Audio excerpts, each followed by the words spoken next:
కౌగిలే కాపురం కాదులే పిచ్చి తల్లి, మల్లెలా మంచమే మందిరం కాదు చెల్లి, తేనెతో దాహము తీర్చదే నాడు పెళ్ళి, త్యాగమే ఊపిరై ఆడదయ్యేను తల్లి,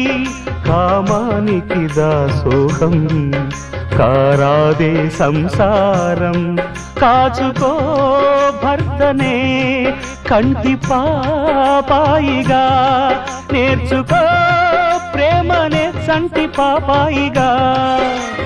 మన్నించేది మనసిచ్చేది మగడే సోదరి, సంసారం ఒక చదరంగం అనుబంధం